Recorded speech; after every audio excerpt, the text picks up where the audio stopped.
eu acho que vocês vão ver, tá, que na comparação com o texto de 2012, que eu escrevi com Bresser, né, a Theoretical Framework for Structuralist Development Macroeconomics, o modelo avançou muito, tá? Está muito mais rigoroso, tem muito mais, enfim, ele integra muito mais as questões da macroeconomia estruturalista de desenvolvimento, tá? Enfim, eu acho que eu dei aí uma contribuição importante para a escola novo desenvolvimentista, né? Com esse artigo, tá? Ou seja, já há algum tempo que eu tinha essa ânsia de fazer um modelo mais consistente, mais formal, né? Porque o modelo que a gente apresentou no livro, ele é assim, modelo simples, aquilo que o Geoffrey Harcourt chamaria de horses for courses, né? Cavalos para cursos, né? Mas ele do ponto de vista matemático, ele é meio pobrezinho, tá? Então, a boa notícia é que, enfim, nós agora temos um modelo, né, de crescimento econômico, né, que apresenta de maneira muito clara as ideias, né, do novo desenvolvimentismo. Tá? Então, está todo mundo vendo os slides? Sim, professor. Maravilha. Então, o título do artigo é New Developmentalist Model of Structural Change, Economic Growth and Middle Income Trap. Quer dizer, esse modelo, os slides da aula de hoje são os slides que eu apresentei em duas conferências que eu dei na Espanha, em outubro do ano passado. Tá? A primeira na Universidade do País Basco, em Bilbao, e a segunda na Universidade de Castilla-La Mancha, na cidade de Albacete, que fica no sul da Espanha, na divisa entre Castilha e Andalucia. Né? Ok. Bom, primeiro, quer dizer, como vocês já devem ter percebido, existe uma escola de pensamento econômico brasileira, que é o novo desenvolvimentismo. Quer dizer, a escola novo desenvolvimentista brasileira, também conhecida como Consenso de São Paulo, esse termo foi criado por um economista francês, né, o Robert Boyer, né, pode ser entendida como uma abordagem para os determinantes profundos do desenvolvimento econômico. Lembre-se dessa distinção, né, do Madison entre determinantes profundos e determinantes imediatos do crescimento, né? Mas então ela pode ser entendida como uma abordagem para os determinantes profundos do desenvolvimento econômico, na qual o regime de política macroeconômica, lembre-se que nós vimos isso na aula passada, a ideia de regime de política macroeconômica, né, desempenha um papel fundamental para você explicar os diferenciais de crescimento de longo prazo entre os países, notadamente os países de renda média. Né?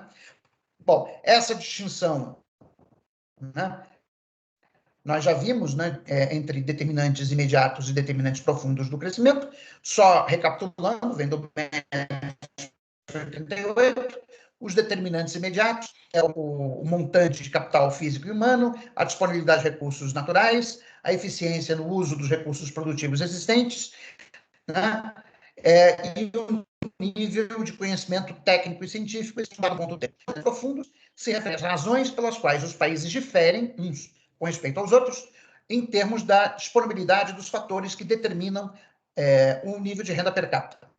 Né? Entre os determinantes profundos, a gente pode listar a geografia, as instituições, a distribuição de renda e os regimes de política econômica.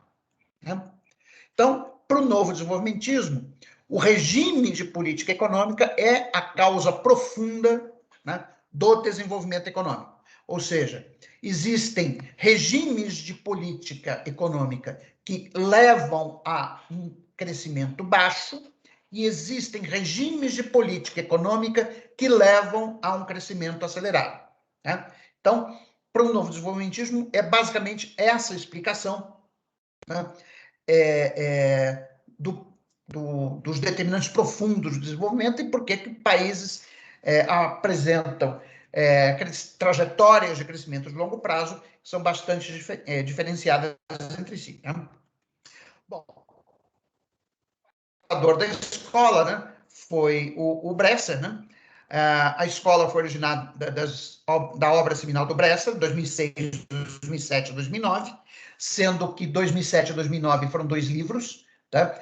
O de 2009 chama-se Globalização e Competição, 2007 é o livro Macroeconomia da Estagnação. Tá?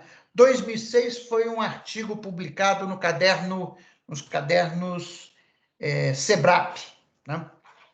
Bom, mas nessas 3 obras, que eu acho que são as obras fundadoras, né, do novo desenvolvimentismo, você define o novo desenvolvimentismo como um conjunto de propostas de reformas institucionais e de política econômica, pelas quais os países em desenvolvimento médio buscam alcançar o nível de renda per capita dos países desenvolvidos.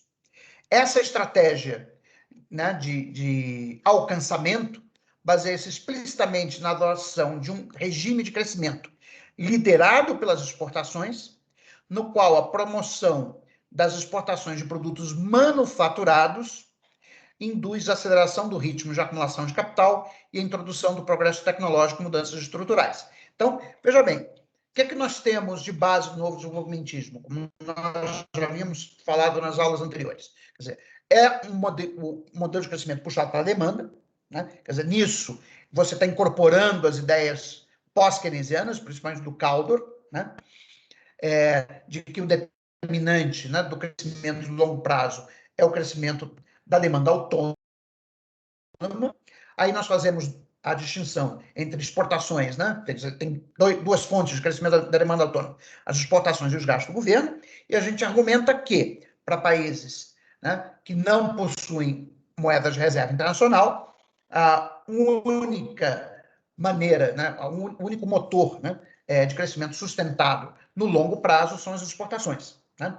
Bom, mas não se trata, obviamente, de exportações de commodities, mas sim exportação de produtos manufaturados devido à questão das elasticidades que a gente já abordou várias vezes. Né? Bom, na medida que o crescimento se acelera, ele induz tanto a acumulação de capital, pelo princípio da aceleração do Harris, né, como a introdução do progresso tecnológico. Né? Seja porque o progresso técnico ele está necessariamente, ou pelo menos uma parte dele, incorporado em novas máquinas e equipamentos. Tá? Então, na medida que o crescimento se acelera, puxado pelas exportações, as empresas também aceleram seus planos de investimento. Ao acelerarem seus planos de investimento, compram máquinas e equipamentos que têm incorporados dentro delas as novas técnicas de produção. É isso que permite, né, o crescimento da produtividade. Né? E, além do mais, mudança estrutural. Quer dizer, aliás, eu quero aproveitar esse tópico, né? Vocês devem ter visto essa semana o Guedes falando dos invisíveis, né? Não, porque nós temos que... As 10 malucas do Guedes, né? De quem nunca leu uma linha de desenvolvimento econômico na vida. Não, nós temos uns invisíveis que precisam ser atraídos, incentivados, até, olha o termo que eles usam, incentivados a se formalizar. O que o Guedes, na sua vastíssima ignorância, estava dizendo, né, é o que o Lewis falou em 1954, que nós vimos no início deste curso. Quer dizer, a economia brasileira é uma economia igual, que tem um setor moderno. Né? O que é o setor moderno da economia brasileira? O setor financeiro é o setor moderno. Tá? Isso não tem nenhuma dúvida, é o setor moderno. A indústria, a que restou, é o setor moderno. Tá? Você tem o agronegócio, não há nenhuma dúvida que o agronegócio brasileiro é o setor moderno. Tá? Hoje em dia, ele é moderno. Ele é altamente mecanizado, capitalizado, enfim, é setor moderno. Tá? Então, isso é o setor moderno da economia brasileira. Então, vamos basicamente dizer, é o sistema financeiro, né? É a indústria, né? E é o agronegócio. Tem mais alguns outros serviços de comunicação, entretenimento, que também são setores modernos. Agora, esse setor moderno da economia brasileira emprega 40% da força de trabalho. Os outros 60% estão no setor de subsistência. Então, não se trata de incentivar, vamos incentivar a formalização. Não vai adiantar nada. Quer dizer, o que vai acontecer? O sujeito ele não vai deixar de ser camelô, né? Se não for criada uma vaga no setor moderno para ele. Então, o que você tem que fazer é acelerar o crescimento econômico, né, para que estas pessoas elas saiam da informalidade, que no Brasil a informalidade não é por uma questão de evasão de impostos, né? Ah, porque ele não quer pagar imposto. Não, é porque falta vaga no setor moderno da economia. Então, você tem que transferir mão de obra do setor de subsistência para o raio do setor moderno. E para você fazer isso, você tem que acelerar o crescimento. Quer dizer, a única maneira, né, de tornar visíveis os invisíveis, né, é justamente por intermédio, né, da aceleração do crescimento econômico. Criar o tal do bônus de incentivo produtivo. Ah, não, porque aí eu vou dar um dinheiro para o sujeito fazer um curso no SESC, Senai, e aí ele vai conseguir trabalho. Quer dizer, no fundo, continuar acreditando na lei de Sé, que oferta cria sua própria procura. Ou seja, eu melhoro a qualidade, né, da força de trabalho, e aí surge, né, uma vaga para aquele trabalhador que está mais treinado. Não. O que aconteceu no Brasil nos últimos anos é que vagas no setor formal, moderno da economia foram destruídas, né? O que aumentou o número de pessoas que trabalham na informalidade. É tão simples quanto isso, né? Bom, mas continuando. Outro ponto fundamental, né, colocado pelo Bresser nessas 3 obras, né, que iniciaram o novo desenvolvimentismo, né, de que para que você consiga adotar essa estratégia de alcançamento, a taxa de câmbio real deve ser mantida em um nível competitivo a médio e longo prazo, o que requer, né, a concepção de um regime de política macroeconômica que neutralize a sobrevalorização crônica da taxa de câmbio, observada nos países de renda média, como resultado dos efeitos combinados da doença holandesa, né, e da entrada de capital estrangeiro devido à adoção da estratégia de crescimento com poupança externa. Bom, e aqui estão os maiores representantes dessa escola, né, o professor Bresser, o servidor que vos fala aqui no canto esquerdo, no centro Nelson Marconi e à direita o Paulo Gala. Né? Bom, nossos 2 grandes livros publicados no exterior, quer dizer, o primeiro em 2014, foi uma coletânea de artigos do workshop sobre novo desenvolvimentismo, que foi realizado em São Paulo, os vários workshops que foram realizados em São Paulo entre 2012 e 2013. Né? Então, esse livro se chama Financial Stability and Growth, Perspectives on Financial Regulation and New Developmentalism. Foi editado pelo Bresser, pelo Kregel e pelo Leonardo Burlamac. Isso foi um projeto que teve financiamento da Fundação Ford, tá? Foi por isso que a gente pôde fazer seminários, esses workshops, né?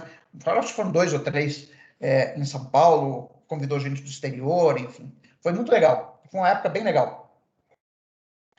Né? Não existia vírus, a gente podia viajar, enfim. Não foi usado dinheiro, por dizer de forma bem clara, foi financiamento da Fundação Ford, ou seja, dinheiro dos Estados Unidos. Né? Mas foram workshops de altíssimo nível, inclusive do ponto de vista gastronômico. Né? Os jantares eram inesquecíveis. Né?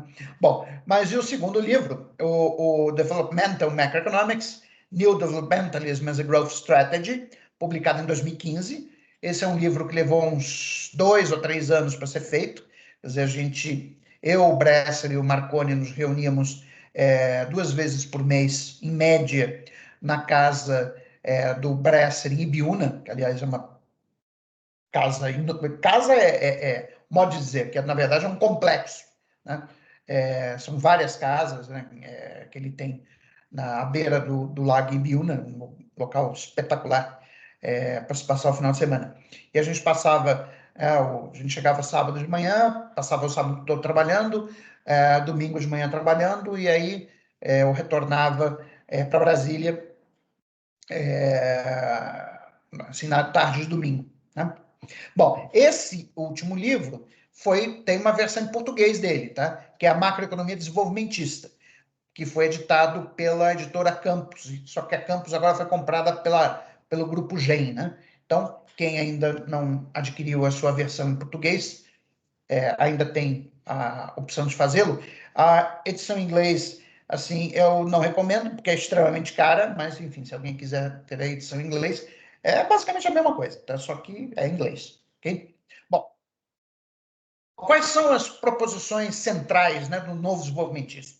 Quer dizer, aí, essas proposições centrais já é a versão Oreiro, tá? Quer dizer, pode ser alguma... Então, assim, eu e o Bresser concordamos em muitas coisas e divergimos em algumas.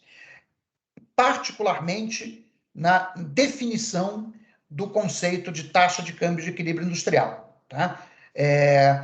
Como eu tinha dito para vocês, né, na definição original, que é a que está no livro, né, a taxa de câmbio de equilíbrio industrial é definida como sendo aquele nível de taxa de câmbio que torna as empresas domésticas que operam com tecnologia em estado da arte mundial competitivas no mercado doméstico internacional. Bom, eu, durante muito tempo, fiquei incomodado com esse conceito.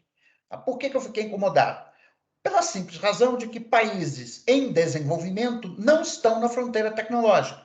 Então, se a gente pensar, quais são as empresas no Brasil que operam na fronteira tecnológica? Eu só consigo pensar duas, talvez três. Tá? Bom, certamente a Petrobras opera na fronteira tecnológica do setor de extração de petróleo, porque ela domina a tecnologia de extração de petróleo em águas profundas e é, até onde eu saiba, a única empresa que consegue fazer extração de petróleo pré-sal. Então, a Petrobras, de fato, opera com tecnologia no estado da arte mundial. Mas é uma empresa, né, ligada à exploração de recursos naturais. Né?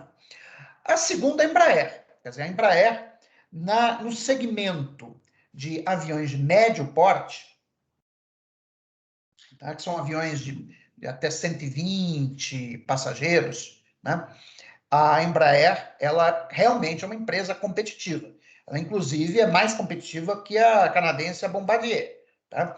Quer dizer, a Embraer, ela não compete no mercado da Airbus e da Boeing, que são dos grandes aviões, né? Aviões que cabem mais de 300 pessoas. Né? Mas nos jatos de médio porte, né?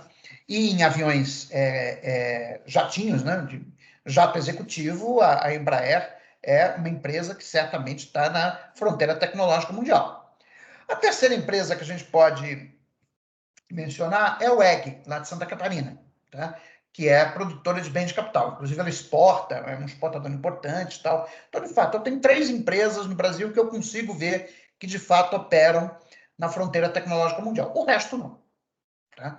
Mesmo as nossas multinacionais, quer dizer, a Volkswagen do Brasil não se compara com a Volkswagen da Alemanha, ela tem defasagem tecnológica, enfim.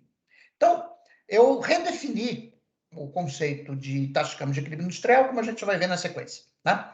Bom, mas isso foi só para dizer que eu tenho algumas divergências com respeito ao Bresser, né? Então, essas proposições centrais do novo desenvolvimentismo são aquelas que eu, José Luiz Oreiro, que sou um dos pioneiros do novo desenvolvimentismo, acho que são os princípios ou o núcleo de proposições centrais do novo desenvolvimentismo. Então, primeiro, o desenvolvimento econômico é um processo cumulativo de aumento dos salários reais e do padrão de vida da população. Veja bem que eu estou chamando a atenção, quer dizer, isso eu e o Bresser concordamos. O desenvolvimento é aumento do salário real. É lógico que para o salário real aumentar de maneira sustentada, você tem que ter aumento da produtividade. Só que você pode ter aumento da produtividade sem ter aumento do salário real. Nos Estados Unidos já está acontecendo o que aconteceu de 1970 até 2008. Né? Quer dizer, ou de final, né, dos anos 70, de 1980 até 2008.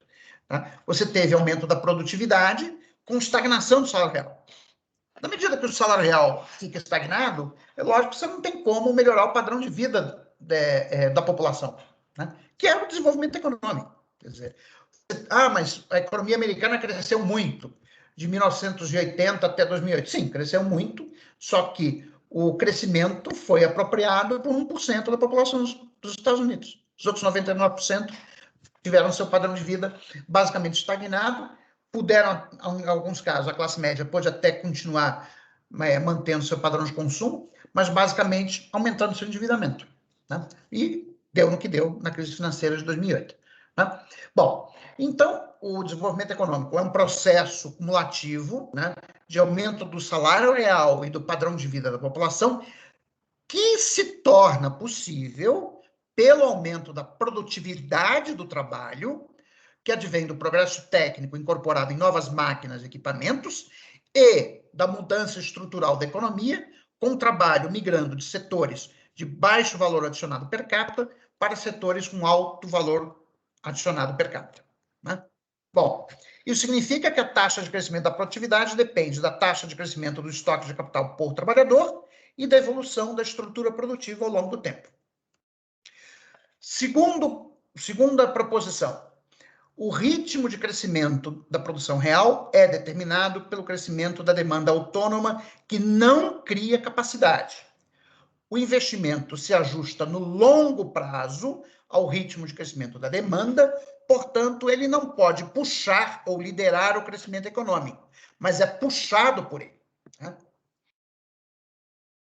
Numa economia aberta, que não possui a moeda de reserva internacional, o crescimento econômico só é sustentável no longo prazo se for liderado pelo crescimento das exportações.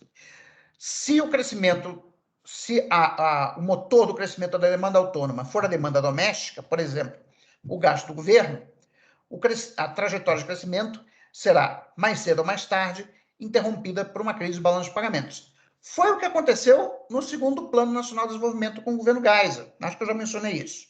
Né? Quer dizer, aquilo ali foi um período de crescimento puxado, né, pelo investimento governamental, né, que teve que ser financiado com poupança externa, né, porque gerou desequilíbrio crescente do balanço de pagamentos, foi financiado com dívida externa, e aí, quando o Paul Volcker aumentou a taxa de juros dos Estados Unidos para conter a inflação americana, tivemos uma crise da dívida nos anos 80, né, que levou uma década para ser resolvida. Né? Terceiro, o ritmo de crescimento do produto não está limitado pelos fatores do lado da oferta. Isso porque o ritmo de crescimento do estoque de capital, o ritmo de crescimento da força de trabalho e o ritmo de crescimento da produtividade se adaptam no longo prazo ao ritmo de crescimento da demanda autônoma, que não cria capacidade. Isso também, esse terceiro princípio é basicamente caldoriano. Tá? Então, vocês veem como é que o novo desenvolvimentismo, no fundo, ele é uma síntese entre três tradições teóricas, entre a teoria clássica do desenvolvimento econômico, entre o estruturalismo latino-americano e a teoria pós-keynesiana, principalmente os modelos de crescimento puxados pela demanda, de inspiração caldoriana. Né? Bom, no longo prazo, o balanço de pagamentos também não é uma restrição ao crescimento. E é aqui que o novo desenvolvimentismo diverge do estruturalismo latino-americano. Como a gente viu, né, com Prebes, com Furtado, quer dizer, eles viam, não, a restrição de balanço de pagamentos, né, é o principal, é a grande restrição ao crescimento econômico. Né? Bom, porque eles estavam supondo, né, corretamente, diga-se de passagem, que você tem a América Latina tinha um problema de especialização na produção, né, de bens primários, e na medida que você se especializa na produção de bens primários, você tem uma razão entre as elasticidades, renda das exportações e das importações, que gera uma baixa taxa de crescimento. O que o novo desenvolvimentismo faz de novo? Desculpe o trocadilho, mas o que o novo desenvolvimentismo inova, melhor dizendo, com respeito ao estruturalismo latino-americano?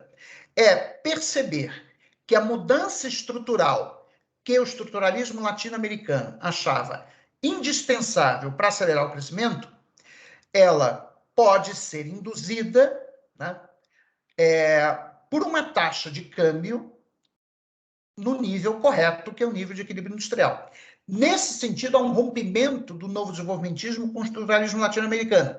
O estruturalismo latino-americano sempre se baseou naquilo que nós podemos chamar de pessimismo das elasticidades. Né?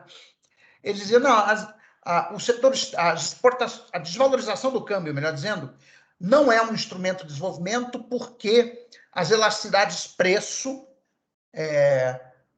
das exportações, a elasticidade de preço das exportações é baixa, porque a gente exporta basicamente produto primário, e, portanto, você não tem como acelerar o crescimento desvalorizando o câmbio.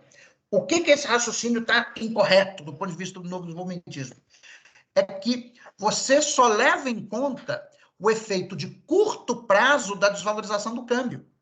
Esse é um ponto que é essencial para a gente entender, né? E para vocês entenderem, por exemplo, a divergência que o Grupo de São Paulo, do qual eu faço parte, embora esteja numa instituição que está em Brasília, né? Mas por que o Grupo de São Paulo diverge dos economistas de Campinas? Né? Quer dizer, a turma da Unicamp, os autoproclamados social-desenvolvimentistas, tipo Ricardo Carneiro, ou na UFRJ, lá o Medeiros, né? Eles sempre insistem nesse ponto. Não, mas o câmbio não estimula o crescimento, porque o problema do balanço de pagamentos é estrutural, e se você desvalorizar o câmbio, não vai aumentar as exportações. Eles sempre dizem isso. Né? Qual é o ponto? O ponto é que existem evidências empíricas, inclusive eu tenho a evidência para isso para a economia brasileira, no meu artigo de 2012 da CEPAL Review, né? É que a elasticidade renda das exportações ela é endógena. Na verdade, isso já é um resultado já estabelecido na literatura, que a razão entre a elasticidade de renda das exportações e das importações, ela é de fato um parâmetro, né? É um dado no curto prazo. Então, quando você desvaloriza o câmbio, quer dizer, a estrutura produtiva da economia vai ficar por um tempo inalterada, até porque se chama estrutura. Né? Estrutura é algo que leva tempo para mudar. Então, o impacto de curto prazo da taxa de câmbio, ele, em primeiro lugar, é recessivo, que de fato ele reduz o salário real, aí ao reduzir o salário real, reduz o consumo. Né? Se o país for um país que exporta muito produto primário, como é o nosso caso, também as exportações vão aumentar pouco. Tá? Então, o impacto de curto prazo é recessivo. Tá? Mas o de médio e longo prazo, não. Se a taxa de câmbio, né, ela permanecer num patamar competitivo, eu consigo, né, induzir, por um lado, a substituição de produção doméstica, desculpe, a substituição de importações por produção doméstica, né? Ou seja, empresas. E como é que isso acontece? Empresas que haviam transferido suas atividades para o exterior por conta da baixa competitividade de preço, elas voltam a internalizar essas atividades, né? E com isso você reduz a elasticidade de renda das importações. Por outro lado, empresas que antes só produziam para o mercado doméstico, porque, queiramos ou não, você ainda tem as barreiras tarifárias, né? Então, as empresas, mesmo com alguma sobrevalorização cambial, conseguem competir no mercado doméstico por conta da barreira tarifária, com um câmbio mais competitivo, podem também competir no mercado internacional. Tá? Então, isso significa que a estrutura produtiva ela pode evoluir ao longo do tempo, né? Dependendo de se a taxa de câmbio está mais competitiva ou não. A evidência de que o nível do câmbio real, o nível, afeta o crescimento de longo prazo é incontestável. Tem um artigo clássico do Danny Roderick, de 2008, publicado no Brookings Papers on Economic Activity, que deu origem a uma vastíssima literatura sobre câmbio real e crescimento, e hoje a gente pode dizer, com um razoável grau de confiança, notem, confiança, não certeza, porque certeza não existe em ciência social, tá? Mas podemos dizer, com razoável grau de confiança, que uma taxa de câmbio competitiva, né, é favorável, sim, favorece o crescimento econômico de longo prazo. A explicação novo desenvolvimentista é que uma taxa de câmbio competitiva afeta a estrutura da economia, né, induzindo uma maior sofisticação e complexidade, portanto, aumentando a razão entre as velocidades de renda das importações e, portanto, permitindo uma taxa de crescimento compatível com o equilíbrio do balanço de pagamentos, que é mais alta. Né? Então, é nesse sentido que nós dizemos que o balanço de pagamentos ele não é uma restrição de crescimento a longo prazo. Por isso que o Brescia, por exemplo, tem tanta implicância com o Tyrrell. Né? Às vezes eu acho que ele é exagerado, mas nesse ponto ele tem razão. Quer dizer, como as velocidades são uma variável endógena no longo prazo, né, elas não podem... Você não pode dizer que tem uma restrição de longo prazo, né, posta pelo balanço de pagamentos. Né? Bom, sobre a natureza endógena das velocidades, vejam meu artigo de 2016, publicado no Review of Keynesian Economics, é um artigo teórico, tá? Tem também um texto para discussão meu com Nelson Marconi e Liliane Araújo, de 2016, publicado como working paper no Instituto de Economia da FRJ, tá? E o artigo do Fabrício Nício, tá? De 2017. Quinta proposição, a restrição ao crescimento de longo prazo é dada, no caso de economias que possuem recursos naturais abundantes, pela tendência crônica à sobrevalorização da taxa de câmbio, que advém da doença holandesa e da entrada de capitais. Né? A sobrevalorização da taxa de câmbio atua no sentido de interromper e, na sequência, reverter o processo de sofisticação produtiva, o que vai reduzir a taxa de crescimento da produtividade, sendo a causa principal da chamada armadilha da renda média para países como o Brasil e a Argentina. Ou seja, nós temos uma teoria da armadilha da renda média. Quer dizer, a armadilha da renda média também é um fenômeno bastante analisado na literatura, que mostra que o grande problema do desenvolvimento não é você passar de uma renda baixa para uma renda média. Você teve vários casos bem-sucedidos, né? O Brasil foi um caso bem-sucedido, México foi um caso bem-sucedido, Colômbia bem-sucedido. Quer dizer, só que o problema é você passar de renda média para renda alta. Né? Aí é que vários países ficaram estagnados, como é o nosso caso, né? Como é o caso do México. Tá? O caso da Argentina é mais grave, porque a Argentina já foi um país de renda alta, que, na verdade, caiu para um país de renda média. Né? Mas, então, nós temos uma teoria para explicar essa armadilha da renda média. Esta proposição, a poupança doméstica e a poupança externa são substitutas ao invés de complementares. Né? De fato, o novo desenvolvimentismo compartilha, né, com a teoria keynesiana a ideia de que a poupança é determinada pelo investimento. Tá? No entanto, a composição da poupança, coisa que a teoria keynesiana não analisa, né, depende do nível da taxa real de câmbio. Um aumento da poupança externa, que decorre, por exemplo, da valorização da taxa de câmbio, está associado a uma redução da poupança doméstica. Por quê? Porque a apreciação da taxa real de câmbio, ela produz uma redução da participação dos lucros na renda, né? Na medida que o salário real cresce, aumenta relativamente a produtividade do trabalho. Como a propensão a poupar a partir dos lucros é maior do que a propensão a poupar a partir dos salários, segue-se que a redução da participação dos lucros na renda, devido a uma apreciação da taxa de câmbio, vai resultar num aumento, numa redução, melhor dizendo, da poupança doméstica. Então, a poupança doméstica e a poupança externa são complementares, e a poupança total determinada pelo investimento. Né? Sétima proposição, a abundância de recursos naturais num dado país faz com que a taxa de câmbio de equilíbrio industrial, né, e aqui sim, a minha definição, que é diferente da do Brexit.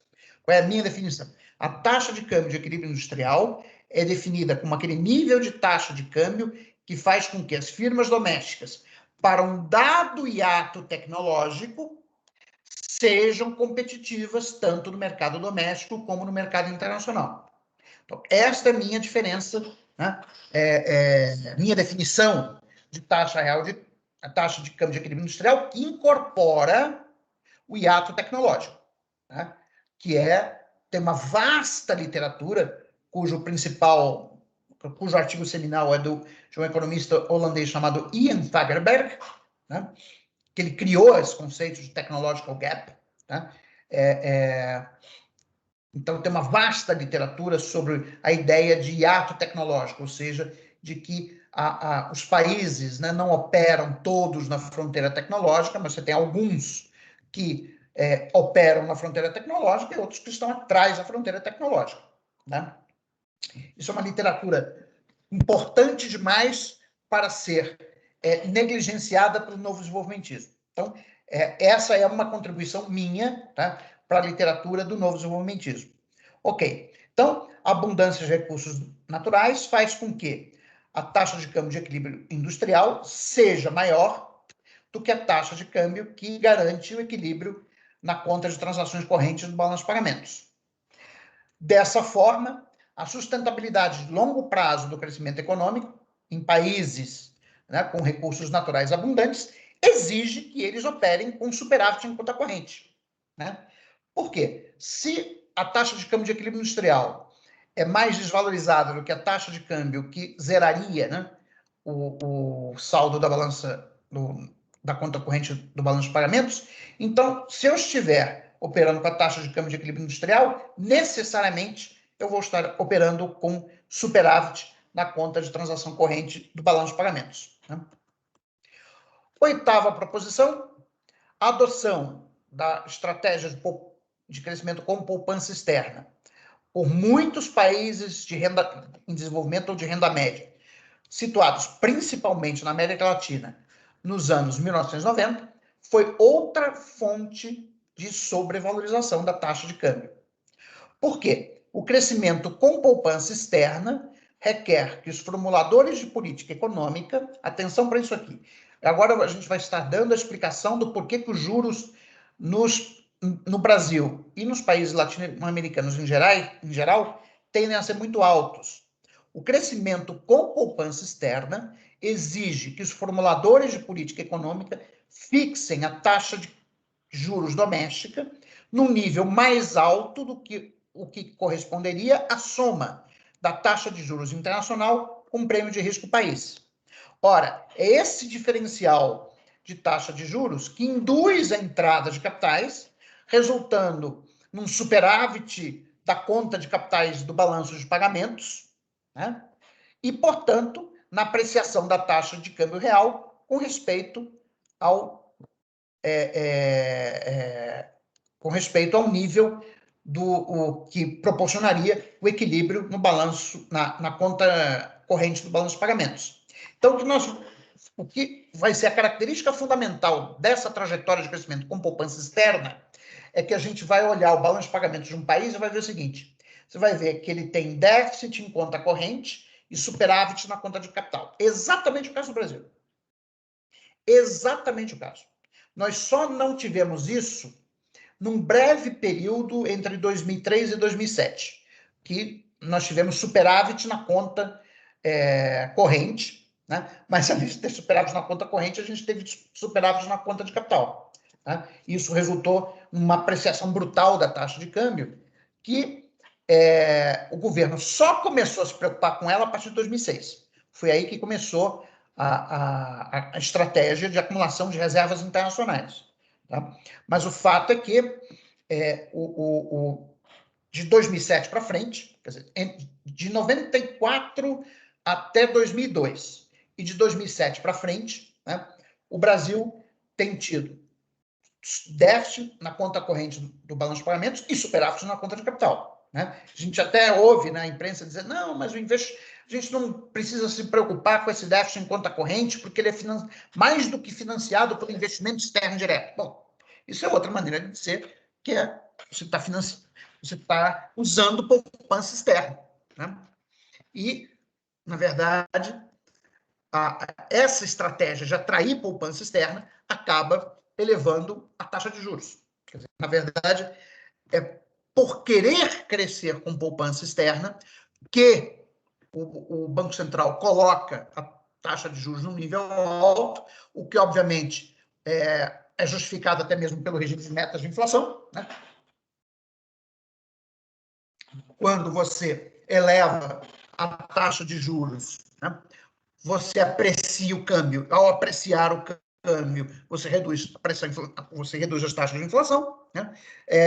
E isso leva, então, à desindustrialização, etc, etc. Né? Bom, a adoção da estratégia de crescimento com poupança externa requer liberalização financeira, principalmente a liberalização da conta de capitais, por intermédio da eliminação dos controles de capitais. Isso o Brasil começou a fazer no início dos anos 90 com o governo Collor, né? Foi a liberalização da conta de capitais. Bom, então, vamos falar sobre a tal da armadilha da renda média e o novo desenvolvimentismo. Baseado nesses princípios que eu acabei de enumerar, o novo desenvolvimentismo pode ser considerado como uma explicação para a armadilha da renda média, na qual muitos países em desenvolvimento parecem ter se atolado. De acordo com Gleu e Wagner, 2016, a armadilha da renda média se refere a países que experimentaram um crescimento rápido por um tempo, alcançando rapidamente o status de país de renda média, mas então fracassaram na tentativa de alcançar, né, o nível de renda dos países desenvolvidos. Esse é precisamente o caso dos países de renda média latino-americanos, como Brasil, Argentina, e também podemos citar o México, né? Bom, o novo desenvolvimentismo afirma que a armadilha da renda média pode ocorrer em países nos quais a doença holandesa aparece de forma súbita devido à descoberta, né, de recursos naturais, por exemplo, as novas reservas de petróleo que o Brasil descobriu em 2006, no pré-sal. Quer dizer, aliás, quando teve a descoberta do pré-sal, né, eu me encontrei uma vez no aeroporto Santos Dumont com o finado Antônio Barros de Castro, e a gente estava discutindo sobre isso, né? Ele é um otimista, tal. Eu falei, Castro, essa boa notícia é uma má notícia. Significa que nós vamos nos afundar ainda mais na produção de commodities e, enfim, isso é uma economia baseada em recursos naturais. E não deu outra, né? Bom, teria sido melhor se a gente não tivesse descoberto o pré-sal, né? Não só do ponto de vista de evitar a doença holandesa, mas também de evitar aquilo que é quer dizer, que é diferente da doença holandesa, que é a chamada maldição dos recursos naturais.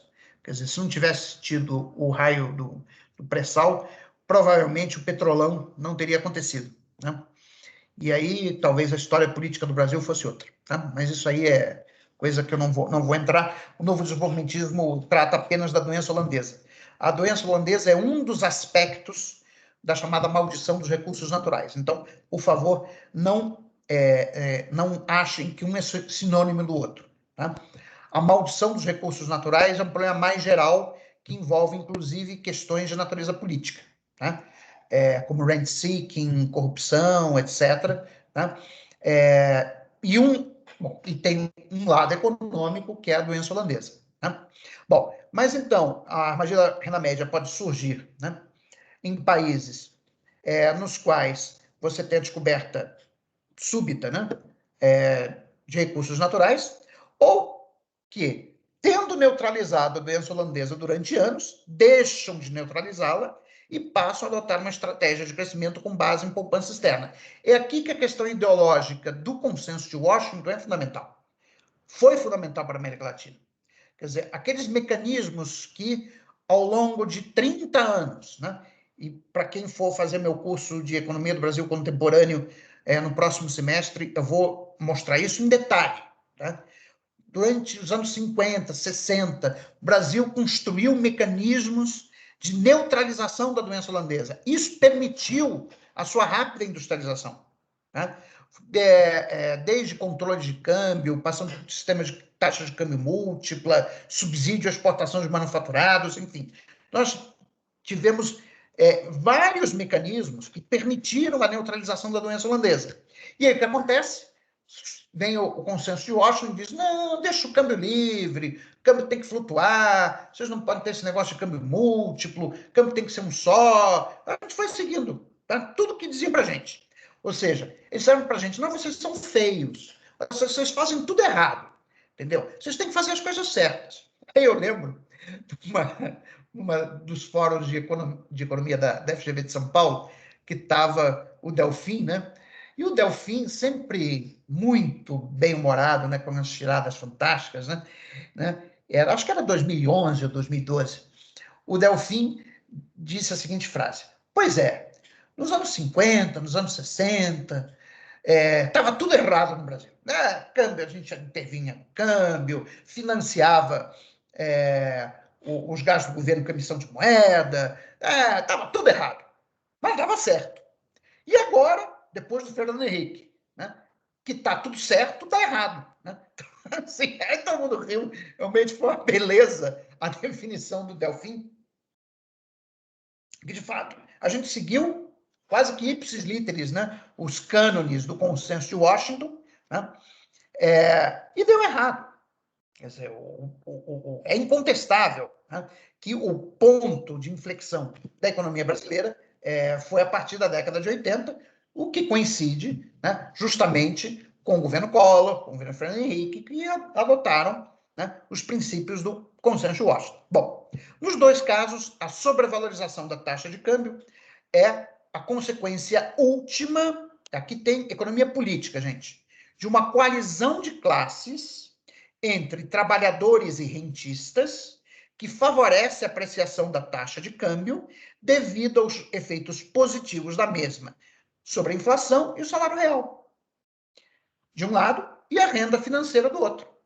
É aquilo que eu, nos anos 2000, quando eu trabalhava na Universidade Federal do Paraná, eu prestava assessoria para a Federação das Indústrias do Estado do Paraná, eu e a minha colega Gina Paladino chamávamos de Aliança da Febraban com Bolsa Família. Né? Quer dizer, o que foi o governo do PT? O governo do PT foi exatamente essa coalizão de classes que eu estou mencionando aqui. Ou seja, você deixou o câmbio apreciar muito, porque o Lula pegou um câmbio extremamente competitivo. Né? Então, agora, ele deixou o câmbio se apreciar muito, né? O que reduziu rapidamente a inflação. Em 2016, a inflação estava em 3%. Né? Isso aumentou o salário real, né? Mas, por outro lado, aumentou a renda financeira, porque esse processo de sobrevalorização do câmbio, ele veio atrelado com a manutenção da Selic em patamares muito altos, quer dizer, e, obviamente, você foi o período, os anos da graça do governo do PT, que ele conseguia agradar todo mundo. Conseguia agradar os trabalhadores, porque os salários reais estavam crescendo, a inflação estava baixa, e conseguia agradar a Faria Lima, que estava todo mundo ganhando dinheiro, né? Os ativos brasileiros estavam se valorizando em dólares, então o pessoal estava ficando mais rico em dólares, e além disso, com um juro alto, também tinha rendimento financeiro. Então, foram os anos da graça do PT. Né? Tanto que essa aliança só começa a se quebrar a partir do segundo mandato do Lula, quando o Guido, já ministro da Fazenda, começa a se preocupar com a questão da valorização cambial. Aí ele vai introduzindo, né, o que os ortodoxos chamam de populismo, né, mas ele começa a introduzir controle de capitais, aí ele já para de reduzir a meta de inflação, né, porque nós tínhamos, no primeiro mandato do presidente Lula, metas declinantes de inflação. Né? À medida que você tem uma meta declinante de inflação, é uma forma de você manter a pressão altista sobre a taxa de juros. Porque devido à inércia inflacionária, para que a inflação caia de um ano para o outro, né, o juro tem que ser mantido acima do patamar de equilíbrio. Então, quando você adota uma sistemática de metas de inflação declinantes, como a gente voltou a adotar, né, com o governo Temer e Bolsonaro, né, quer dizer, a meta de inflação deste ano é 3,75%, mais baixa que a do ano passado. Quer dizer, se você não tivesse reduzido a meta de inflação do ano passado para este ano, muito provavelmente você não tem o argumento para o aumento da Selic esse ano estaria enfraquecido. Tá? Ou, se você estivesse ainda operando com uma meta de inflação de 4,5%, a gente, né, numa situação bastante confortável, porque a previsão de mercado, né, para inflação para o ano de 2021 está em torno de 4%. Então, se a meta fosse 4,5%, não teria nenhuma razão para você reduzir os juros. Desculpe, para você aumentar os juros. Né? Bom, mas a partir, então, da mudança, né,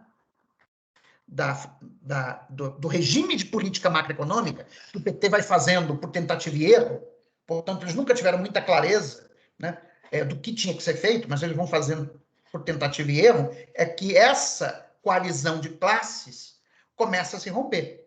Tá? Porque até 2006, esse pessoal todo que hoje diz que o Lula é bandido, não sei o quê, patati patatá, estava todo mundo com o Lula. Tá? Embora, né, o efeito último da sobrevalorização da taxa de câmbio seja a desindustrialização e o falling behind, ou seja, a economia ficar para trás, os efeitos de curto e médio prazo da sobrevalorização parecem ser positivos o suficiente para sustentar uma coalizão política, né, tornando muito difícil ou mesmo impossível, né, o surgimento de uma coalizão desenvolvimentista, né, que seria necessária para eliminar a armadilha da renda média. Né? Esse termo, coalizão de classe, é um termo que eu peguei emprestado do Bresser, no livro dele de 2015, né? Chamada Construção Política do Brasil, né? Que é um livro de história brasileira, né? Que acho que vocês deveriam ler, né? E se refere, esse termo coalizão de classe, se refere a uma aliança política implícita entre grupos que pertencem a classes sociais diferentes, né, com o objetivo de alcançar certas metas políticas e econômicas. Né? Então, coalizões de classes são possíveis porque as classes sociais não são homogêneas. E aqui tem também uma divergência do novo desenvolvimentismo com respeito ao marxismo.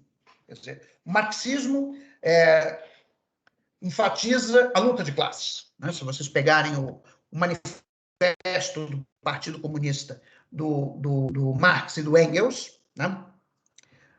A primeira frase é a seguinte: a história de todas as sociedades até hoje tem sido a história da luta de classes.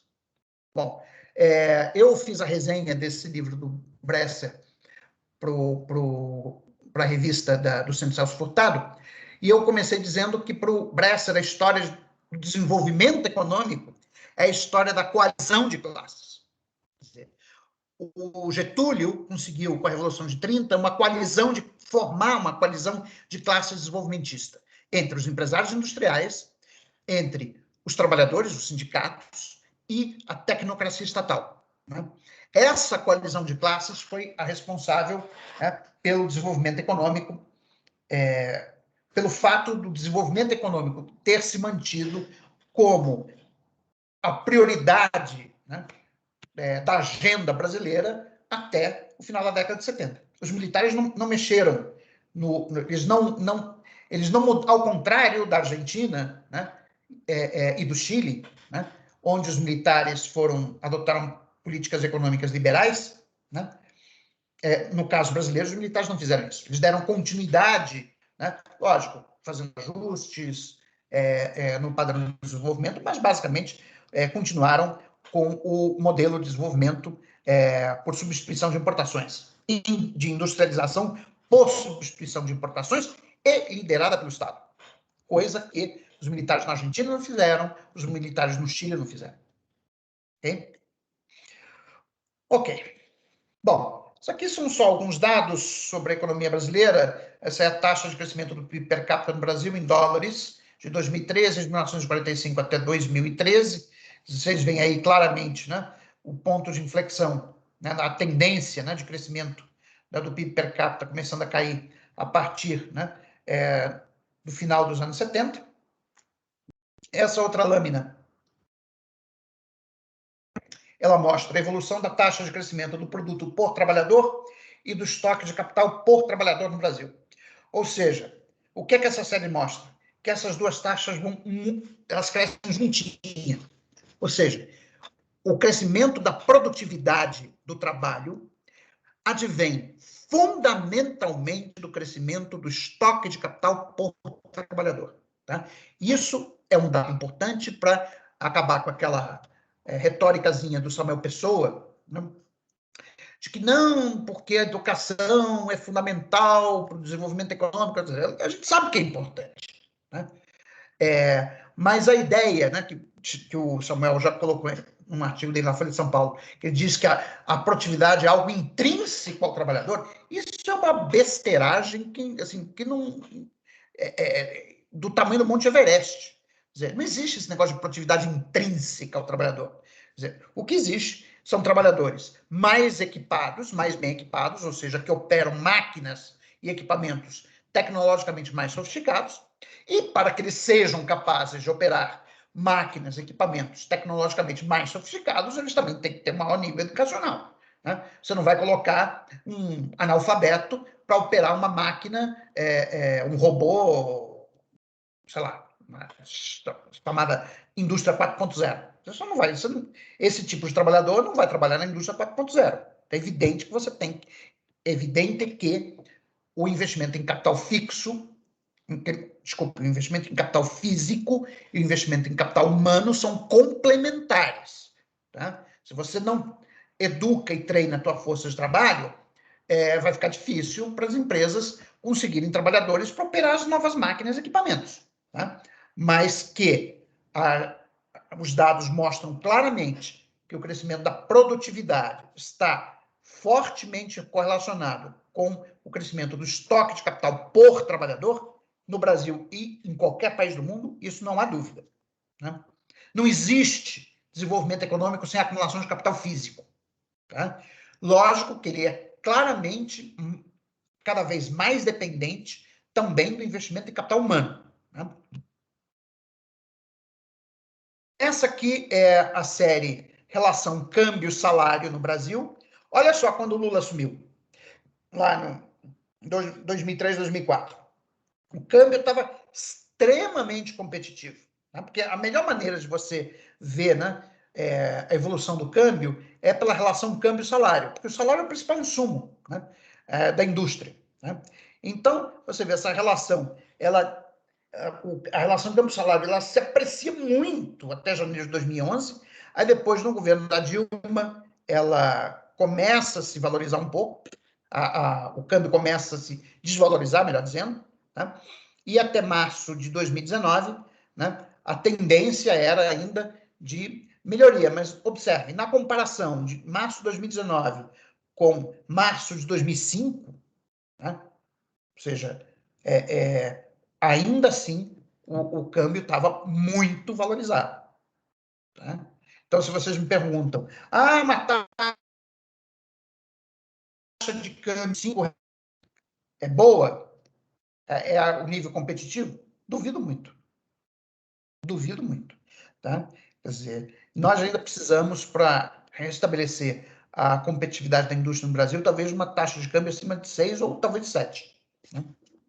Lógico que isso não pode ser feito do dia para a noite, senão gera uma forte pressão inflacionária. Mas o câmbio ainda não está no lugar, e é isso que essa taxa, que essa figura aqui está nos dizendo de maneira muito clara. Bom, essa outra mostra para a gente a participação da indústria no valor adicionado, né, na economia brasileira. É isso que nós chamamos de desindustrialização, que houve né, havia controvérsia, né, nos anos 2000, né, se havia desindustrialização ou não. Eu lembro que o cretino do Alexandre Schwartzman ficava me espinafrando no blog dele, dizendo que não tinha, que não sei o quê, patati patatá. Bom, até hoje não vi a retratação dele, porque os dados são inquestionáveis. Né? Quer dizer, essa figura aí mostra só até 2017, né? Mas está muito claro, né, que a participação da indústria de transformação no valor adicionado, né, em 2017 era muito inferior. 2017 era muito inferior que a de 1947. Em 1947, a gente tinha uma participação da indústria no valor adicionado próxima a 15%. Em 2017, ela, na verdade, está em 11%. Na verdade, ela já está abaixo de 11%, está perto de 10% hoje em dia. Né? Só não caiu mais porque ano passado a indústria caiu menos do que o PIB. Tá? Então deve ter tido um aumentozinho devido a um efeito específico da pandemia. Como vocês sabem, a economia brasileira é muito intensiva em serviços, mas com a pandemia houve uma mudança no padrão de consumo das famílias brasileiras que passaram a consumir mais bens manufaturados. Né? Por exemplo, as pessoas compraram notebooks novos por conta do home office, também investiram em melhoria nas suas casas, então você compra sofá novo, você compra um aparelho de TV melhor, enfim, tudo para poder ficar mais confortável durante o período da pandemia. Eu mesmo fiz isso, né, no ano passado. Enfim. Esse aqui é o saldo da balança comercial por setor. Quer dizer, é aqui que a gente vê também claramente, né, a questão da doença holandesa, né, de 1997 a 2018. A linha em preto são semi-manufaturados, o rachurado mais forte são os produtos manufaturados e o rachurado mais com um pontinho menorzinho são os produtos básicos.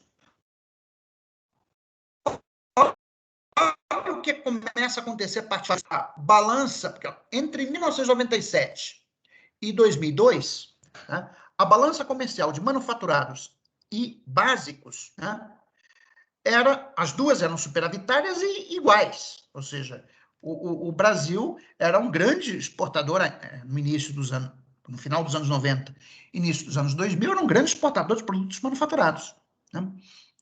E importava relativamente pouco. Então, a gente tinha superávites na balança comercial de manufaturados. Aí, o que começa a acontecer? Aliás, desculpe, minto.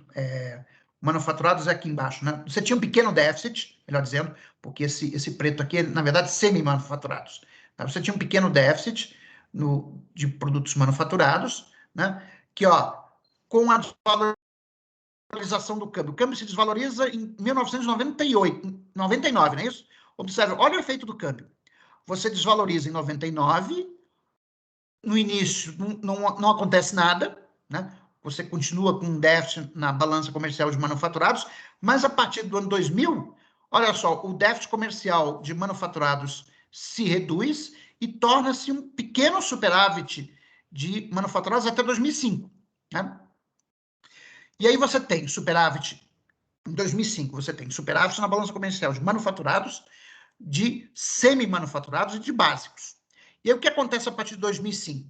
A partir de 2005, o superávit comercial dos básicos dispara, é o boom das commodities internacionais, alcançando um pico, né, em 2011, e o pequeno superávit de manufaturados se torna num enorme déficit de manufaturados até 2014, em que você tem, em 2014, um déficit na balança comercial de manufaturados de mais de 100 bilhões de reais.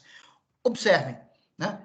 Entre 2005, que você devia ter ali um pequeno superávit comercial de manufaturados de uns 10, 15 bilhões, para 2014, que você tem um déficit comercial de 110, você virou a balança comercial brasileira de manufaturados em mais de 130 bilhões de dólares. Ou seja, esse é o tamanho da encrenca da economia brasileira. Como ela perdeu sofisticação, como a nossa indústria foi destruída por conta da sobrevalorização cambial. Este, sim, foi o grande erro do PT. Não foi a política fiscal, assim, você manteve a dívida sob controle até 2014, ela só sai do controle quando a economia entra em recessão, tá? Mas este foi o problema, este. É aqui que está a razão, tá? Do que foi o desastre, né, do governo Dilma. É aqui. Né? É aqui, de 2005 para frente, devido à desvalorização cambial, a sobrevalorização cambial, que a economia brasileira começou a andar para trás. Ela foi perdendo sofisticação produtiva, a indústria, né, você foi substituindo, né, produção doméstica por importações. Então, a gente fez o contrário, né? Então, E é isso que explica o baixo crescimento da economia brasileira a partir do início da década passada. Né? Professor, posso fazer uma pergunta? Pode, elas vão ter. Considerando os dois gráficos anteriores que o senhor mostrou, é possível dizer que em um determinado momento de desindustrialização, considerando em um determinado ponto de desindustrialização, se torne irreversível o país quebrar esse vício nesse modelo político que ele segue? Eu acho que pode ser irreversível. Se o Bolsonaro ganhar em 2022, é irreversível. Irreversível em que você só vai mudar através de um projeto o modelo duro. do projeto dessa turma é o projeto Fazendão. Tá? Uhum. O Brasil vai ser pelo tempo que der, né? Porque isso também está datado, vai ser exportador de minério de ferro, exportador de soja, entendeu? Com um setor de serviços de baixa intensidade tecnológica, tá? Portanto, salários baixos. Isso é o que nos aguarda. Tá? E aí vão pôr a culpa nos funcionários públicos. Por quê? Porque como você tem um empobrecimento do setor privado e os servidores, mal ou bem, conseguem manter, né, o seu nível de salário real, aí os servidores públicos que são os privilegiados do Brasil. Mas isso é devido a esta mudança estrutural. Gente, os bons empregos... Mas esse também não é um modelo que ele se sustenta, né? Oi? Vamos imaginar que ele seja reeleito. Esse não é um modelo que ele também vai se sustentar por si só. Ou tem algum na história que se sustenta? Não, vai ser... você vai ter... Como a Argentina sofreu um processo de longa decadência, de um século, pode ser que o Brasil passe pelo mesmo processo. Um agravante que nós nunca fomos um país de renda alta. Uhum. Esse é que é o problema. E nem temos o nível educacional que tem os argentinos. Sim. Tá? Então, assim, isso é o meu temor. Agora, assim, eu já estou no meio da minha carreira. Faltam 15 anos para me aposentar. Né? Então, assim, para mim, eu tenho meu patrimônio, minha mulher também é funcionária pública e tal. Assim, se eu olhar o meu horizonte, em termos pessoais, eu não vejo muito problema. Agora, a geração de vocês está lascada. A geração de vocês, principalmente agora o pessoal da graduação, a geração de vocês está lascada. Né? Porque eu nasci em 1971. Eu nasci durante o milagre econômico.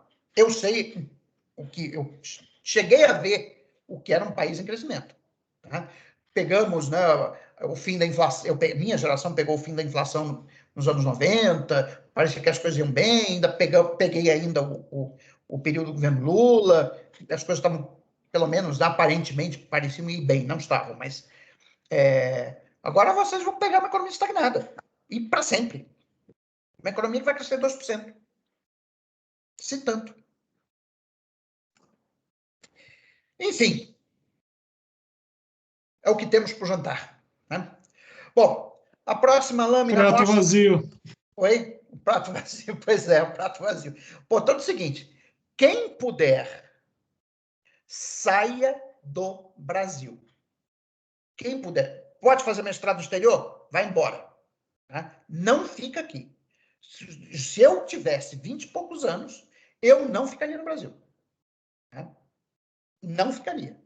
Vai para os Estados Unidos, vai para a Europa, vai para a China, entendeu? Mas qualquer lugar, menos aqui. Isso aqui está, assim, com tanta coisa acontecendo. Esse ser que ocupa a presidência da República ainda tem 30%, 35% de pessoas que aprovam, a gente lascou. Entendeu? Bom, mas vamos voltar aqui ao curso. Né? Bom, essa outra lâmina mostra a relação inversa entre termos de troca e taxa de câmbio, que é um sinal claro da doença holandesa. Olha só, de 2004 a 2012, o que acontece com os termos de troca? Se valorizam. Ou seja, o preço dos bens exportados aumenta relativamente ao preço dos bens importados. Né? E o que acontece no mesmo período? A taxa real de câmbio se aprecia. Ok? Isso aqui é a fotografia da doença holandesa, ela está aqui. Né? É a fotografia da doença holandesa. Ou seja, isso mostra muito claramente, né, que o comportamento da taxa real de câmbio, né, depende dos termos de troca. Né? E como nós tivemos um boom de commodities a partir de 2004, né, o que vai, principalmente a partir de 2011, né, o que vai acontecer é que o câmbio vai se apreciar muito. Né? Bom, e essa outra lâmina, né, embora por um período mais curto, 2003 a 2010, mostra duas séries. A participação da indústria de transformação no PIB em verde e a taxa real de câmbio em azul. As duas séries vão juntinhas. O câmbio se apreciando e a indústria perdendo participação no PIB. Ou seja, a desindustrialização brasileira está associada à sobrevalorização da taxa de câmbio. Né?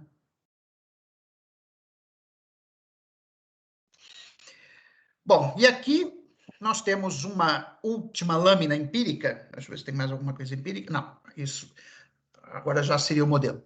Né? Que mostra a relação entre a taxa de crescimento do PIB per capita, que está em azul, e a taxa de variação da participação da indústria de transformação no PIB. Então, o que é que a gente observa? Que nos períodos de rápido crescimento da taxa do PIB per capita, são momentos em que a indústria de transformação está aumentando a sua participação no PIB. Os períodos em que eu tenho redução ou tenho crescimento do PIB per capita negativo, são justamente períodos em que a indústria perde participação no PIB. Ou seja, esse também é outro gráfico que mostra muito claramente a associação entre mudança estrutural, entre industrialização ou participação da indústria de transformação no PIB e crescimento do PIB per capita. Quer dizer, o crescimento do PIB per capita está associado fortemente ao aumento da participação da indústria de transformação no PIB. Ok? Menos no período final, né? De 2005 a 2009, por conta do boom de commodities. Você conseguiu ter crescimento do PIB per capita mesmo com desindustrialização. Quer dizer, no final aqui da série, elas meio que desconectam. Tá? Mas, assim, até 2005, as séries vão muito parecidas. A correlação delas é muito forte. Até 2002, 2003. Depois a correlação diminui. Né? Bom, mas eu vou deixar para a próxima aula de quinta-feira, apresentar o modelo matemático, que é esse aí que vocês já estão vendo, tá? E vamos, então, agora abrir.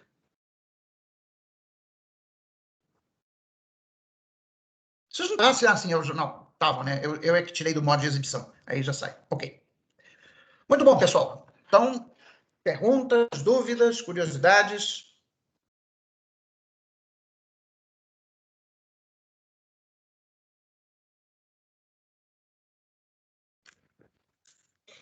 Professor, eu tenho Sim. uma dúvida barra curiosidade. Eu tenho visto, assim, eu lembro até que a CNI, ela faz um indicador, que é indicador de custos industriais, né? E aí eles estavam, eu lembro de ver algumas edições e tal, porque eu trabalhava nisso quando estava lá, e aí eu lembro de ver que crescentemente a energia elétrica, desde aquele problema que aconteceu em 2014, 15, né? Ela começou a ter uma share cada vez maior nos custos, né? Sim. Será que a gente poderia mitigar a queda do salário real por um subsídio na energia, por exemplo, nesse processo de incentivo ao investimento? Olha, realmente, a questão da energia é uma particularidade do caso brasileiro. De fato, a energia elétrica tem ficado muito cara no Brasil. Né? Eu acho que isso foi uma consequência do apagão de 2001, porque até, assim, gente, nos anos 90, ninguém se preocupava com o custo da energia, da conta de luz. Né? Tanto que eu lembro que na casa, eu morei com os meus pais até me casar, meu primeiro casamento foi em 2001, mas nós tínhamos 4 aparelhos de ar-condicionado em casa. Bom, lembre-se que é Rio de Janeiro, né? Então, assim, não é que seja exatamente supérfluo, né? Mas nós tínhamos 4 aparelhos de ar-condicionado. né? Tínhamos freezer, porque ainda você tinha o rescaldo do período de inflação alta, né?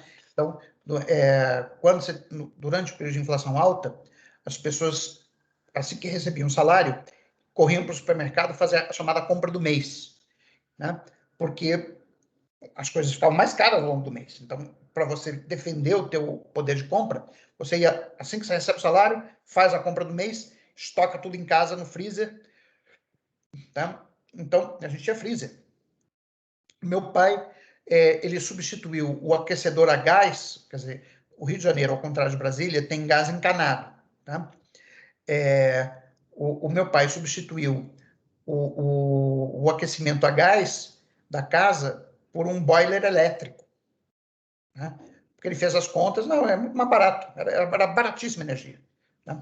Bom, aí teve o apagão em 2001 e o senhor Fernando Henrique Cardoso resolveu fazer a tal das usinas térmicas, né? Cujo custo de geração de quilowatt-hora é maior do que das usinas hidrelétricas. Bom, na sequência, durante o governo Lula, né, devido a questões ambientais, as usinas hidrelétricas que foram construídas, como aquelas lá no Amazonas, não tem mais os grandes reservatórios como tem Itaipu, né? Então, é chamada usina elétrica a fio d'água, ou seja, é só a água do rio corrente. E o que acontece? O Brasil, pelo menos boa parte do Brasil, a região sul, sudeste, centro-oeste, ela tem um período de estiagem que vai de abril a final de outubro, início de novembro. Então, isso significa que a produção de energia das usinas hidrelétricas durante o período das usinas hidrelétricas a fio d'água durante o período de estiagem se reduz drasticamente. Isso não acontece com Itaipu, por exemplo, porque Itaipu tem um reservatório. Então, o que acontece durante o período de estiagem é que o reservatório diminui de tamanho, mas a produção e o despacho de energia de Itaipu continua o mesmo, né? Bom, então, aí eles inventaram a tal da bandeira. Isso foi, acho que foi a Dilma que inventou esse negócio da bandeira amarela, vermelha, verde, que aí, no período. Quer dizer, é aquela ideia neoclássica, tacanha, de que as pessoas respondem a incentivos. Então, você aumenta o preço da eletricidade no período de seca, né? Com as tal das bandeiras, né? Então, a ideia de que, bom, se você pegar a demanda a elasticidade de demanda, a elasticidade de preço da demanda de eletricidade é muito pequena, né? Quer dizer, tudo bem, houve, nos últimos anos, a indústria brasileira de eletrodomésticos, ela se tornou mais eficiente. Quer dizer, hoje em dia, as nossas geladeiras, por exemplo, você compra uma geladeira hoje, né? A geladeira consome muito menos do que uma geladeira de 20 anos atrás. Mas, assim, é uma quantidade enorme de energia a menos, né? Mas, de fato, nós temos esse problema que a nossa energia é cara, tá? Eu não sou especialista nessa questão, eu já tentei entender como é que é o modelo de precificação, porque o Fernando Henrique criou uma precificação com base em custo marginal. Assim, é com base em custo marginal. Então, o que acontece? No período de estiagem, né, você tem que acionar as usinas térmicas. Aí você começa acionando as mais eficientes e vai indo para as menos eficientes.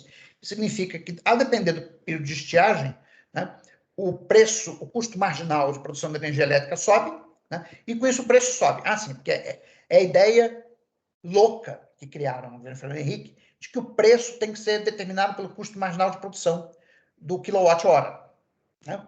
Então, na medida que você vai ocupando, né, vai utilizando, vai colocando, né, dentro do sistema as térmicas menos eficientes, o preço da energia sobe, né? Por que isso é uma grandíssima besteira? Porque você está replicando uma regra de formação de preço de um mercado de concorrência perfeita para um mercado que é um monopólio natural. Não faz nenhum sentido. Quer dizer, a regra de formação de preço deveria ser o preço do quilowatt-hora deveria ser tal a que proporcionasse uma determinada taxa de retorno sobre o capital investido, né? Supondo um nível normal de utilização da capacidade. Essa que seria a regra correta. E aí isso evitaria, né, as oscilações de preço, né? Principalmente, não só durante o período de estiagem, mas às vezes em anos em que você tem chuvas menos intensas. Tá? Agora, que o Brasil não tem investido na geração de energia elétrica, isso eu não tenho nenhuma dúvida. Quer dizer, como vocês conseguem explicar o fato que, tendo o PIB caído 4,1% ano passado, nós não, já partindo de uma crise de 2014 e 2016, que ele caiu, o acumulado foi de 8%. A economia só teve um crescimento pífio em 2017, 2018 e 2019. A gente está pagando bandeira vermelha. Isso só vocês verem na conta de vocês da SEB. A gente está pagando bandeira vermelha. Como é que pode um troço desse? Assim, se o Brasil tivesse... Imagina, se nós tivéssemos continuado crescendo a 2,8% ao ano, que é a nossa média de 1980 a 2014, de 2014 para frente, não ia ter eletricidade nesse país. A gente ia ter outro apagão. Não tem energia elétrica suficiente. Quer dizer, o investimento em geração de energia tem que crescer na frente da demanda, mas muito à frente. Quer dizer, eu vivi num país que, eu lembro o primeiro pronunciamento do general Figueiredo que eu assisti na TV, que foi logo depois da inauguração de Itaipu, que ele falou, não, ó, no Brasil acabou o problema de energia, não tem mais essa de faltar energia. E realmente, durante muitos anos,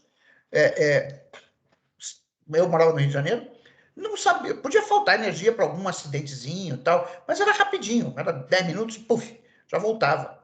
Não tinha apagão, não tinha coisa nenhuma, quer dizer, não tinha racionamento, não tinha nada. A primeira vez na minha vida que eu me defrontei com racionamento foi em 2001.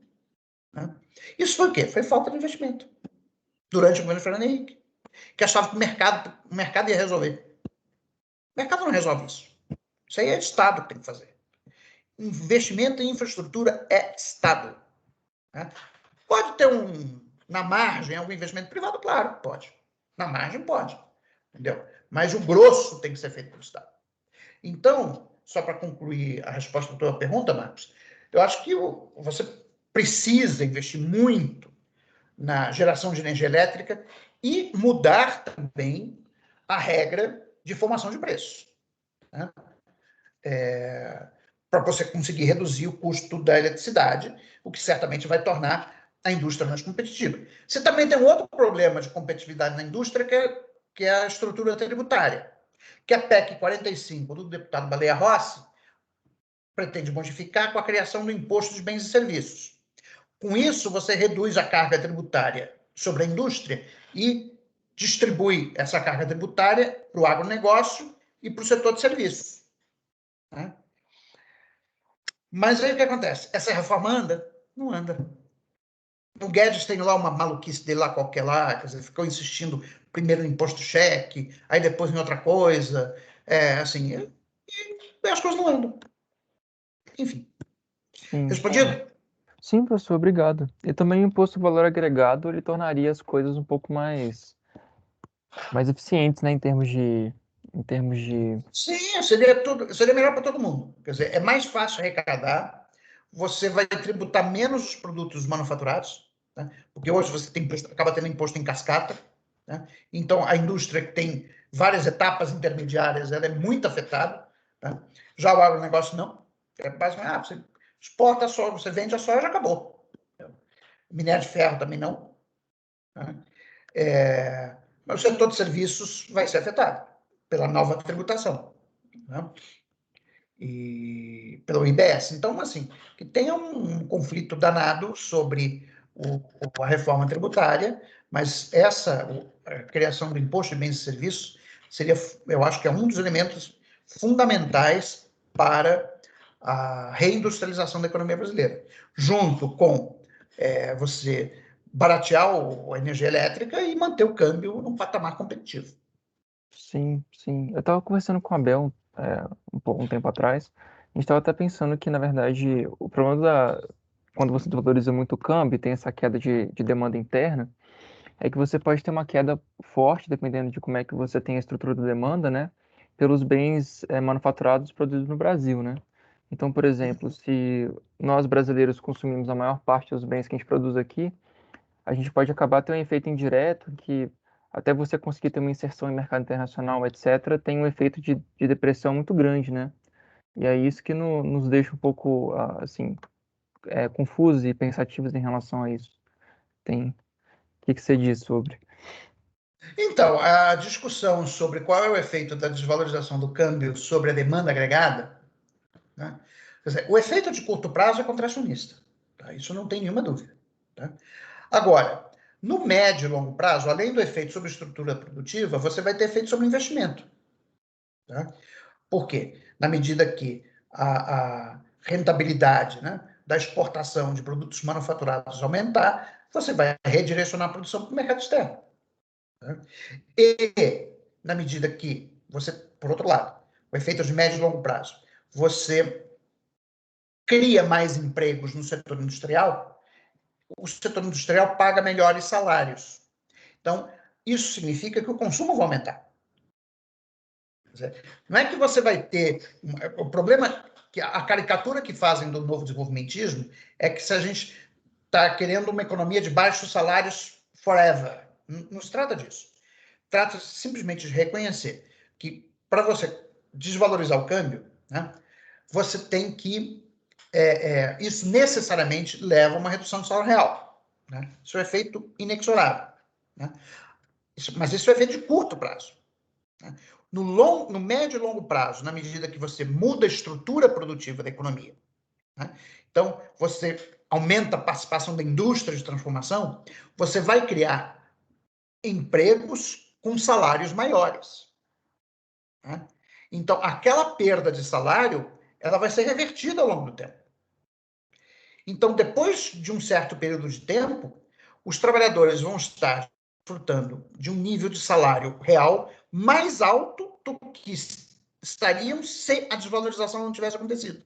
Esse é o ponto. Tá? Agora, tem maneiras de você atenuar a queda do salário real? Tem, claro que tem. Agora, só lembrando o seguinte, que quando você desvaloriza o câmbio, não é só o salário real que diminui, não. O rendimento financeiro, né? Quer dizer, quem vive de renda, né? O rendimento financeiro também diminui.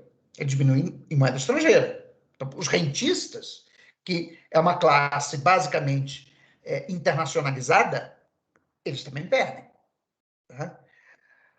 Quem vai ganhar muito dinheiro com a desvalorização do câmbio, aliás, quem está ganhando muito dinheiro com a desvalorização do câmbio é o pessoal do agronegócio. Aí o que você tem que fazer é colocar um imposto sobre exportação de commodities para justamente pegar o sobrelucro, né? Porque no Brasil a soja dá lucro com praticamente qualquer nível de câmbio. Agora, com câmbio, como estava até pouco tempo atrás, quase de 6, assim, o pessoal estava nadando em dinheiro, né? Então, você tem que colocar um imposto sobre exportação de commodities cuja alíquota esteja atrelada, né, à cotação da commodity no mercado internacional. Então, quando a cotação sobe, você paga uma alíquota mais alta, quando a cotação desce, você paga uma alíquota mais baixa, né?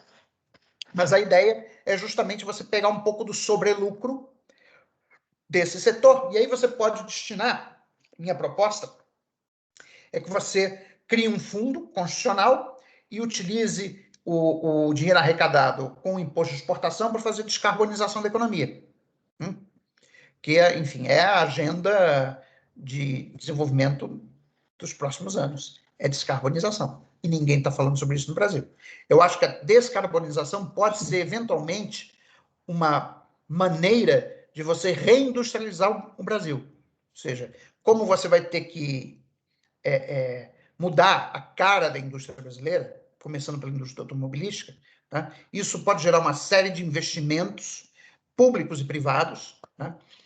Que não só vão acelerar o crescimento da economia brasileira, mas vão tornar a indústria mais competitiva e com isso, aumentar o seu market share no PIB brasileiro. Eu acho Sim, que é uma maneira de você resolver isso. Tá? sim, com certeza. Faz todo sentido, professor. Obrigado. E aí, pessoal, mais alguma? Bom, na quinta-feira, então, eu vou apresentar o modelo, tá? O modelo formal. E aí, provavelmente na terça-feira que vem, que vai ser dia 18, vai ser a nossa última aula, não foi isso que a gente tinha combinado? Foi, professor. Aí você vai passar a prova também, né? Para terça-feira Isso, seguinte. exatamente. Isso. Então, dia 18 é a última aula, e aí eu vou pedir para o Marvel fazer a apresentação da simulação do modelo. Amanhã eu vou apresentar, não, desculpe, quinta-feira eu vou apresentar o modelo matemático, daí a gente encerra essa parte, tá? O paper, a primeira versão, né, que é que foi publicado como working paper na Post-Keynesian Economic Society, já está no site, tá? Junto com os slides da aula de hoje e de quinta-feira, tá? E vocês já podem, então, ver, e aí a gente termina o curso